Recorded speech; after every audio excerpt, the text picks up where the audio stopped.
So, you want to buy a private helicopter, skip the traffic, lift off your own rooftop, touch down on the deck of a yacht, on a mountaintop, on a resort that has no road to it at all. 40 minutes of flying to erase 4 hours in a car. Freedom, in 3 dimensions. It sounds like the ultimate rich person machine. But here's the strange part. A helicopter is one of the only things you can buy where the price on the tag is the cheapest part of owning it. A machine that costs you a fortune when it's flying, an even bigger fortune when it isn't, and which the law will force you to tear completely apart and rebuild, whether you've flown it or not. There's an old joke in aviation. How do you make a small fortune in helicopters? Start with a large one. Here's what it actually means. Say you buy a gleaming twin-engine helicopter, the kind that lands on superyachts, for around $10 million. That feels like the expense. It isn't. It's the entry fee. Because every hour that machine spends in the air, it's quietly billing you for its own future destruction.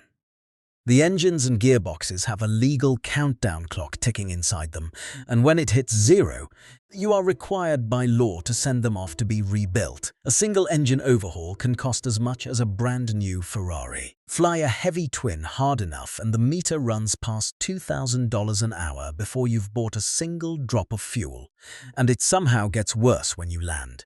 Because a parked helicopter isn't saving you money, it's still burning it. The hangar, the insurance, the pilots on salary, the calendar inspections that arrive whether you fly or not. Owners routinely spend over $300,000 a year just to keep the thing legal and ready, flying 10 hours or 100, all while the machine quietly loses value with every hour it ages. And then there are the machines you can't buy at any price, the heads of state aircraft, the military-grade birds, no matter how deep your pockets go. And yet, the people who fly by helicopter most days of their lives have quietly figured out that the worst possible way to fly one is to own it. By the end of this video, you'll understand exactly why. Why the purchase price is the smallest number you'll ever pay. Why a helicopter can cost more sitting still than most people's houses cost to buy. And who actually gets rich in this business? Because it is almost never the person whose name is painted on the side, because a private helicopter isn't really a vehicle.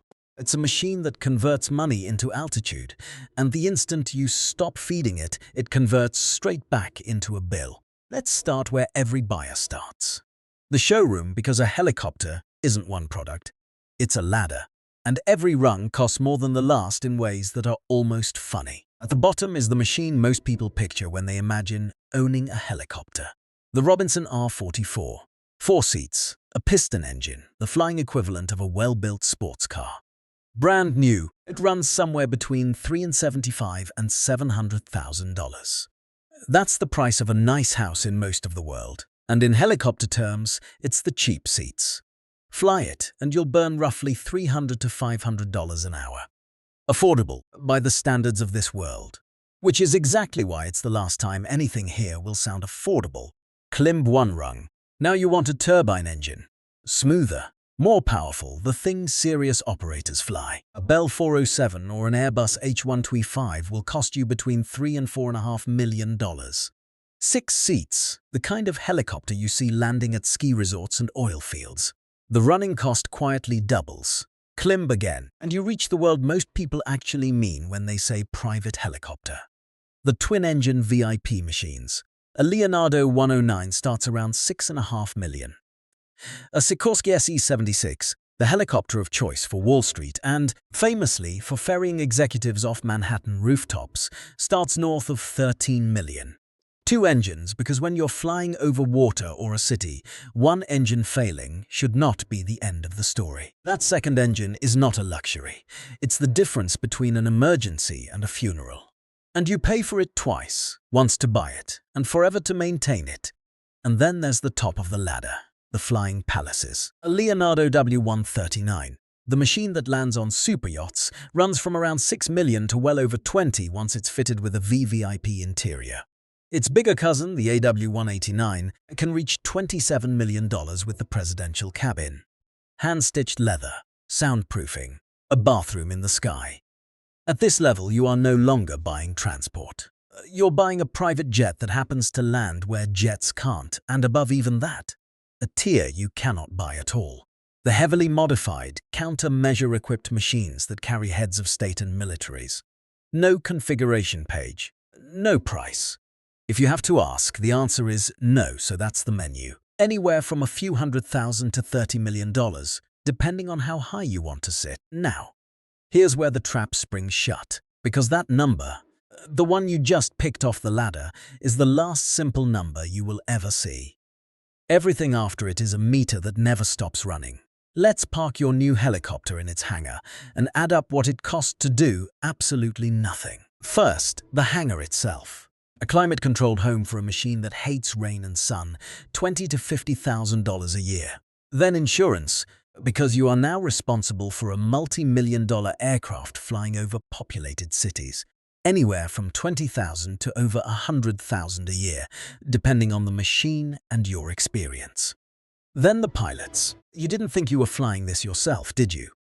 A professional helicopter pilot, often two for the twins, is a full-time salary, and a good one costs $100,000 to $300,000 a year. And none of that has moved the aircraft a single inch. Now start the engines, and the second meter kicks in. The one nobody warns you about. Every turbine engine, every gearbox, every rotor component has a legally mandated lifespan measured in hours or in calendar years, whichever comes first.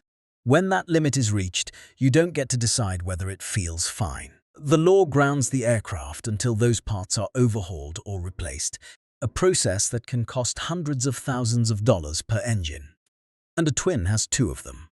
So smart owners quietly set aside money every single flight hour into what's called a reserve, just to be ready for a bill they know is coming. Add it all up, and the picture gets absurd. Fly a Sikorsky S-92 around 300 hours a year, and the true all-in cost lands near $2.2 million a year, over $7,000 for every hour in the air. An Airbus H145, a mid-size machine, costs roughly $2 million a year for that same 300 hours. About $4,000 an hour before a single glass of champagne. Even a modest light turbine owner, flying 200 to 300 hours, is looking at $300,000 to $600,000 a year every year, whether the weather cooperates or not. Ride that again. The annual running cost of a mid-tier helicopter can quietly exceed the entire purchase price of the entry-level one every single year. And here's the cruelest part of the math. The less you fly, the worse it gets. Because those fixed costs, hangar, insurance, pilots, don't care if you fly 10 hours or 200. Fly 10 hours and you've just paid $500,000 for 10 flights. That's $50,000 a trip. You could have chartered the same helicopter with the same pilot and left the hangar bill, the insurance, and the overhaul reserve as somebody else's problem. Which brings us to the wall. The barriers that stop most people long before the money does. You cannot simply buy one and fly off. You need a pilot's license that takes far longer and costs far more than a fixed-wing one because helicopters are genuinely harder to fly. They don't want to stay in the air, and the pilot is the only reason they do. You need somewhere to land that's legal, which, in most cities, is a shockingly short list. You need a maintenance program, a management company, and a place in a factory queue that can stretch 18 to 36 months, because demand outstrips supply and you do not get to skip the line. So you've cleared the price. You've cleared the running costs. You've cleared the wall, and you still haven't answered the only question that matters. The one that separates the people who lose fortunes on helicopters from the people who quietly make them. Who is actually getting paid every time that rotor turns? Here's the truth that reframes this entire video. The person who buys the helicopter is almost never the person who gets rich from it. To understand why, forget the aircraft for a second and think about a razor. The razor itself is cheap. Companies practically give it away. The money is in the blades you're forced to buy forever. A helicopter works exactly the same way, except the blades cost hundreds of thousands of dollars and the law makes them mandatory. Remember that legal countdown clock inside every engine and gearbox? That clock is not an inconvenience. To the people who build these machines, it is the entire business model. Because selling you a helicopter is a one-time payday. Maintaining it is a payday that repeats for the next 30 years. The manufacturers figured this out long ago, and they built an entire product around it. It's called Power by the Hour. Instead of hitting you with a terrifying $500,000 bill every few years, they offer to smooth it out. You pay them a fixed rate for every single hour you fly, and in exchange, they own the maintenance. It sounds like a favor. It isn't. It's the most profitable thing they do. That Power by the Hour market, just the maintenance contracts, is worth over $20 billion a year, and the numbers behind the curtain are staggering. At one of the world's largest engine makers, roughly 70% of its revenue comes not from selling engines, but from servicing them. And the company openly admits those service dollars are higher margin than new sales. Across the industry, building the machine earns a manufacturer maybe 10% profit. Servicing it forever earns them 25–30% and up. The whole helicopter maintenance industry is worth somewhere around $15 billion a year, and the single biggest slice of it is engines, the exact parts that clock keeps sending back to the shop. So when you buy a helicopter, understand what you've actually done. You haven't made a purchase. You've signed up for a 30-year subscription and handed the people who sold you the machine a guaranteed income stream for the rest of its flying life. That's the first group who gets rich, the manufacturers and the maintenance shops. They win whether your helicopter soars or sits. But there's a second group, and they're the clever ones, because they figured out how to profit from helicopters without buying a single one. Meet Rob Wiesenthal. He wasn't a pilot. He was a finance executive. The former chief financial officer of Sony's American arm, later chief operating officer of Warner Music. A numbers man.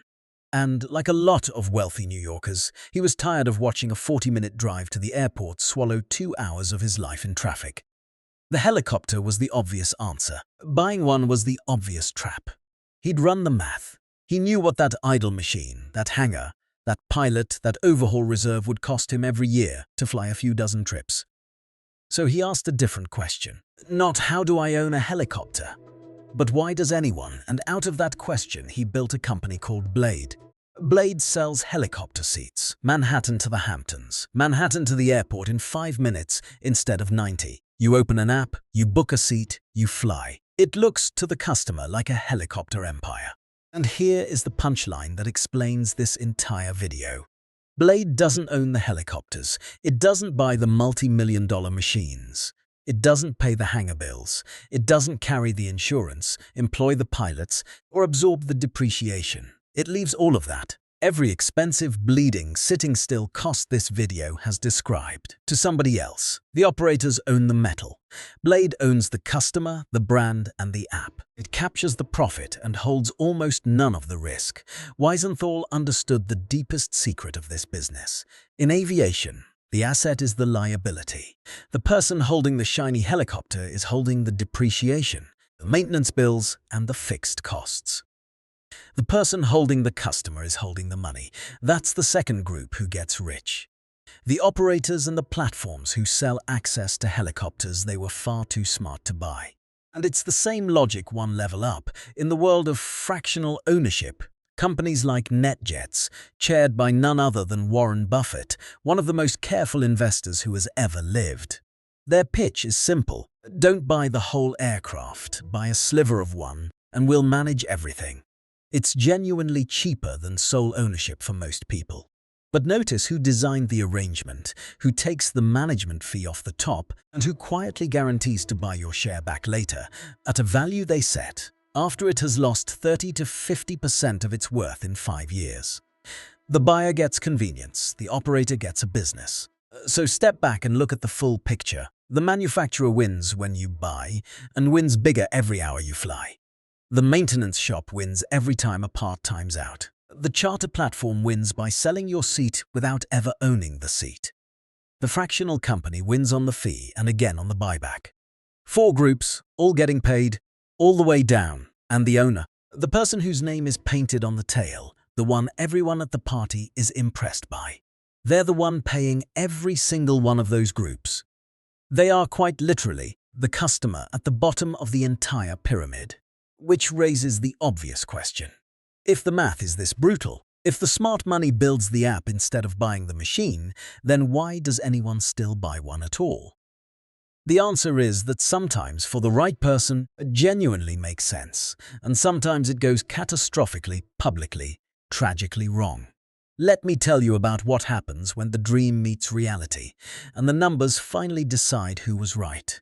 On the evening of the 27th of October, 2018, a helicopter lifted off from the center circle of a football pitch in England. It belonged to Vijay Srivardhanaprabha, a Thai billionaire, the owner of Leicester City, the man who 2 years earlier had bankrolled one of the greatest underdog stories in sports history. His helicopter, a brand new Leonardo AW169, was one of the most modern machines in the sky. It was properly maintained. It met every certification standard. The pilot, Eric Swaffer, was highly experienced and did nothing wrong. And none of it mattered. Roughly 400 feet above the stadium, a single component in the tail rotor, a bearing about the size of your fist, seized. Its lubrication had quietly broken down. In an instant, the helicopter lost control of its yaw and began to spin, and no amount of money or skill could stop it. It came down just outside the stadium, struck a concrete step, ruptured its fuel tank, and caught fire. All 5 people on board were killed. The later inquest heard that 4 of them had survived the impact, and would likely have lived were it not for the flames. Vijay owned the safest, newest, best-maintained version of the Dream. And the Dream was undone by a part most owners never think about, because it sits at the very end of that legal countdown this video has been warning you about. His family would later file a lawsuit against the manufacturer worth over $2 billion. That is the terrible truth beneath all the numbers.